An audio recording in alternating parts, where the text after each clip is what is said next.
Hello. First, I would like to thank Nereus for this opportunity to leave my message to the participants and attendees of the webinar on how Copernicus helps Europe's regions to support biodiversity and environmental protection. The EU Biodiversity Strategy for 2030 sets a high level of ambition in seeking to halt and reverse the loss of biodiversity in the European Union. We need this ambition, as the reality shows an alarming decline of biodiversity, including farmland biodiversity. This is a matter of absolute urgency. Studies on long-term trends in farmland, forests, common birds, and grassland butterfly populations demonstrate that Europe has been experiencing a major decline in farmland biodiversity, which is primarily due to loss, fragmentation, and degradation of natural ecosystems, mainly caused by agricultural intensification, intensive forest management, land abandonment, and urban sprawl. To support the long-term sustainability of nature and farming, of agricultural ecosystems and the surrounding wild ecosystems, it is fundamental to anticipate the changes that impact on biodiversity and to monitor the causes we know are the top of this worrying loss. You have several experts today presenting very interesting projects that stress precisely the value of Copernicus in this battle, as it can help through the collection of geographical information to monitor the state of biodiversity and ecosystems.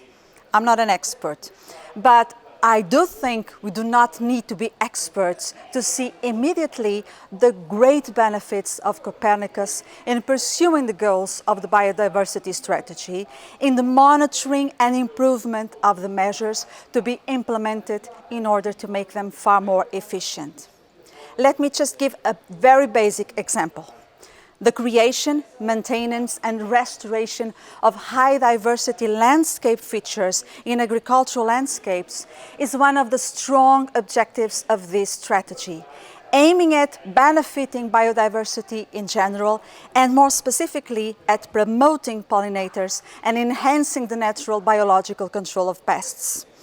This is one of the objectives also in the new CAP. Now, Copernicus can be very valuable in assessing the implementation of measures by, for instance, evaluating the interconnectivity between these areas and thereby maximizing the potential for biodiversity.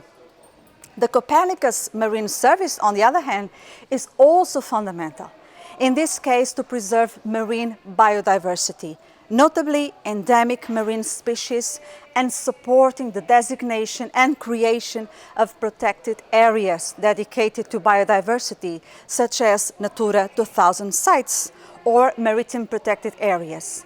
The Copernicus Marine Service provides, as we know, most of the relevant variables needed to monitor the marine environment. It also provides value-added information to fish farmers and anglers, a crucial support to their daily decision-making processes. Its contribution to healthy waters, taking into account variables such as temperature, salinity, or mixed layer thickness that can affect fish habitats, have been used to monitor fish resources.